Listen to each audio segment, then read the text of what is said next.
Telangana Urdu academy director Mohammed సఫీయుల్లా నోటిదూల బయటపడింది. ఉమ్రా యాత్రకెళ్లి Saudi Arabia రాష్ట్రానికి చెందిన 45 మంది అసువులు బాసారు. బస్సులో ఉన్న ఒక్కరు తప్ప 45 మంది కాలి బూడిదయ్యారు. ఆ వీడియో చూసి శత్రువుల మనసు కూడా కరిగింది. అయ్యో అని అనుకున్నారు. ఉర్దూ అకాడమీ డైరెక్టర్ సఫీయుల్లా నోటిదూల ప్రదర్శించారు. సౌదీలో చనిపోయిన వారి పట్ల అవహేళనగా మాట్లాడారు. సౌదీ అరేబియా బస్సు ప్రమాదం తర్వాత మృతుల కుటుంబాల నుంచి ఇద్దరిని పంపిస్తామని తెలంగాణ ప్రభుత్వం నిర్ణయం తీసుకుంది. మృతుల కుటుంబీకులు సౌదీ వెళ్లి ఏం చేస్తారు? కాలిపోయిన మృతదేహాలను చూసేందుకు సౌదీ వరకు వెళ్లటం ఎందుకని వెకిలిగా ప్రశ్నించారు. అప్పటికే కుటుంబ సభ్యులను కోల్పోయి పుట్టెడు దుఃఖంలో ఉన్న వారిని అవమానించేలా మహమ్మద్ సఫీయుల్లా మాట్లాడారు. ఉర్దూ అకాడమీ డైరెక్టర్ తీరుపై సర్వత్రా విమర్శలు వ్యక్తమవుతున్నాయి. మహమ్మద్ సఫీయుల్లా ఇలా మాట్లాడటం ఏంటని మండిపడుతున్నారు.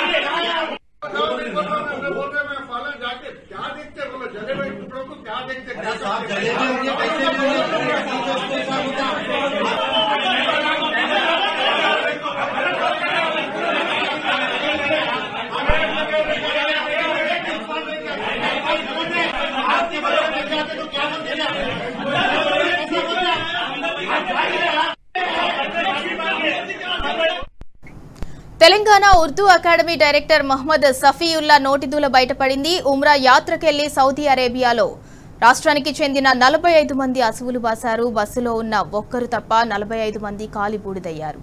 ఆ వీడియో చూసి శత్రువుల మనసు కూడా కరిగింది. అయ్యో పాపం ఇలా జరిగిందేంటని అనుకున్నారు. ఉర్దూ అకాడమీ డైరెక్టర్ సఫీయుల్లా నోటిదూల ప్రదర్శించారు. సౌదీలో చనిపోయిన వారి పట్ల అవహేళనగా మాట్లాడారు. సౌదీ అరేబియా బస్సు ప్రమాదం తర్వాత మృతుల కుటుంబాల నుంచి ఇద్దరిని పంపిస్తామని తెలంగాణ ప్రభుత్వం నిర్ణయం తీసుకుంది.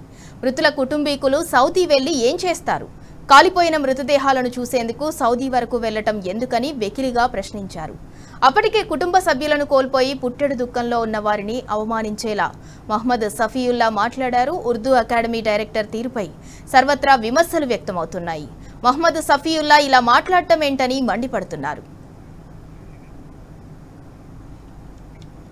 ఇక ఇదే అంశానికి సంబంధించి మరింత సమాచారం మా ప్రతినిధి లివిల్ రెడ్డి అందిస్తారు. లివిల్ రెడ్డి, ఒక తెలంగాణ ఉర్దూ అకాడమీ డైరెక్టర్ ఇలా మాట్లాడడాన్ని ఎలా చూడాలి?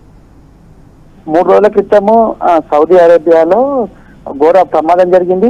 ప్రమాదంలో దాదాపు 45 మంది ఇండియన్స్ మృత్యువాత పడ్డారు. అందులో దాదాపు సగానికి పైగా తెలంగాణ వారే ఉండడం, అదే హైదరాబాద్ చెందిన వారే ఉండడం ఒక దురదృష్టకరమైన ఘటన. ఇలాంటి ఘటనకు సంబంధించి ఉమ్రాకెళ్లి యాత్రకెళ్లి సౌదీ అరేబియా రాష్ట్రానికి చెందిన 45 మంది అసువులు బాసారు. ఈ బస్సులో ఉన్న వారంతా కూడా ఒక తప్ప మిగతా అంతా కూడా కాలి బూడిదయ్యారు. అయితే వీరిని తీసుకురావడం కోసం వారి కుటుంబ సభ్యులు పడుతున్న ఆవేదన అంతా ఇంతా కాదు. వారి శవాలైనా చివరి చూపుగా చూడాలనేది ప్రతి ఒక్క కుటుంబ సభ్యునికి ఉంటుంది. అలాంటి పార్థివ దేహాలను చూసేందుకు కనీసం ఆ కాలి బూడిదైనా మేము చూసుకోవాలనే ఎవరికైనా ఉంటుంది. అలాంటి శవాలను చూసేందుకు అక్కడికి తీసుకెళ్లేందుకు తెలంగాణ ప్రభుత్వం ప్రత్యేక ఏర్పాటు చేస్తామని చెప్పేసి గొప్పలు చెప్పింది. అయితే ప్రత్యేక ఏర్పాట్లో భాగంగా ప్రతి కుటుంబం నుంచి ఇద్దరిని తీసుకెళ్తున్నట్లు ప్రభుత్వం చెప్పింది. అయితే ఈ ప్రభుత్వం చెప్పిన నేపథ్యంలో వారికి సంబంధించి తీసుకుపోతున్న తరుణంలో రాష్ట్ర Urdu director Urdu academy director Mohammed Shafiullah తన అజ్ఞానాన్ని, తన నోటిదూలను బయట పెట్టారు. అవహేళన చేస్తూ మాట్లాడారు. కుటుంబ సభ్యులకు సంబంధించి కావచ్చు, కుటుంబీకులను అడిగి తీసుకువెళ్లే క్రమంలో ఆయన మాట్లాడిన మాటలు వారిని మరింత కుంగదీశాయి. చాలా ఆవేదన చెందారు. వారంతా కూడా ఇబ్బంది పాలైన పరిస్థితి. అంటే కాలిపోయిన శవాలను తీసుకొచ్చి చూసి మీరు ఏం చేస్తారని చెప్పేసి అవహేళన చేసి మాట్లాడిన మాటలు వారి కుటుంబీకుల్లో మరింత ఆందోళన చెందుతున్నాయి. అయితే బస్సు ప్రమాదం తర్వాత మృతుల కుటుంబాలకు సంబంధించి పంపిస్తామని చెప్పి కాలిపోయిన మృతదేహాలను చూసేందుకు సౌదీ వరకు వెళ్లడం ఎందుకని వెకిలిగా ప్రశ్నించారు. ఇప్పటికే ఆ కుటుంబ సభ్యులను కోల్పోయిన పుట్టే దుఃఖంలో ఉన్న వారిని అవమానించేలా మహమ్మద్ షఫీయుల్లా మాట్లాడారు. ఉర్దూ అకాడమీ డైరెక్టర్ తీరుపై సర్వత్రా విమర్శలు వ్యక్తమవుతున్నాయి. షఫీయుల్లా ఇలా మాట్లాడడం ఏంటని మండిపడుతున్నారు. తెలంగాణ ఉర్దూ అకాడమీ డైరెక్టర్ గా ఉన్న షఫీల్లా నోటితూల ఉమ్రా యాత్రకు వెళ్లి మృతి చెందిన వారిపై అంచిత వ్యాఖ్యలు చేసిన నేపథ్యంలో వారి కుటుంబ సభ్యులు తీవ్ర స్థాయిలో మండిపడుతున్నారు. కాలిపైన మృతదేహం చూసేందుకు సౌదీ అరేబియా ఎందుకు వెళ్ళడం అంటే మమ్మల్ని అవమానిస్తారా అంటూ కూడా వారు మండిపడుతున్న పరిస్థితి కనిపిస్తుంది. అయితే ఖచ్చితంగా దీనిపైన ప్రభుత్వమే మాట్లాడిపించిందా లేదంటే షఫీవుల్లా వ్యక్తిగతంగా మాట్లాడనే అనుమానం కూడా వ్యక్తమవుతుంది. షఫీవుల్లా ఈ విధంగా ఎందుకు మాట్లాడారు, మాట్లాడితే ఎవరైనా ప్రాణాలే కదా, చనిపోతే చెల్లించే వారి గుండెలు ఉంటాయి, ఎంతటి రాతి గుండె అయినా చెల్లించిపోతారు, కానీ అలాంటి రాతి గుండె అంతకంటే రాతి గుండెనా షఫీవుల్లా అంటూ కూడా ఆగ్రహం వ్యక్తం చేస్తున్నారు. ఇవాళ షఫీవుల్లా మాట్లాడిన మాటలు 45 మంది కుటుంబ సభ్యులను ఇవాళ మరొకసారి అవహేళన చేసి మాట్లాడిన మాటలు ఆందోళనకరంగా వ్యక్తం చేస్తున్నారు. ఖచ్చితంగా ఇవాళ ఖాళీ బూడిదైన కూడా ఇవాళ ఆగ్రహం వ్యక్తం చేస్తున్న పరిస్థితి కనిపిస్తుంది. మొత్తానికి షఫీవుల్లా తీరుపై సర్వత్రా విమర్శలు అయితే వ్యక్తమవుతున్నాయి. మొత్తానికి సౌదీ అరేబియాలో చనిపోయిన కుటుంబీకులకు ప్రభుత్వం చేసే దహన సంస్కారాలు ఇవ్వేనా అంటూ కూడా ఆగ్రహం వ్యక్తం చేస్తున్నారు. వాళ్ళ షఫీవుల్లా ప్రభుత్వంలో భాగమైన ఉర్దూ అకాడమీకి డైరెక్టర్ గా ఉన్న షఫీవుల్లా ఈ విధంగా మాట్లాడడం తీవ్ర విమర్శలకు దారితీస్తున్న పరిస్థితి కనిపిస్తుంది. సింధురా, లెవెల్ రెడ్డి, మనం విజువల్స్ లో చూసుకున్నట్లయితే మొహమ్మద్ సఫీయుల్లా ఆ మాటలు మాట్లాడంగానే అక్కడ ఉన్న వాళ్ళందరూ కూడా ఒక్కసారిగా ఆగ్రహానికి గురయ్యారు, ఆయనతో వాగ్వాదానికి దిగారు. మరి దాని తర్వాత మొహమ్మద్ సఫీయుల్లా ఎందుకు ఆ మాటలు మాట్లాడాల్సి వచ్చింది, సమర్థించుకునే ప్రయత్నం ఏమైనా చేశారా? అసలు మాట్లాడమే చాలా రాంగ్. అది అసలు ఏ కోణంలో కూడా ఈ విధంగా మాట్లాడడం కరెక్ట్ కాదు.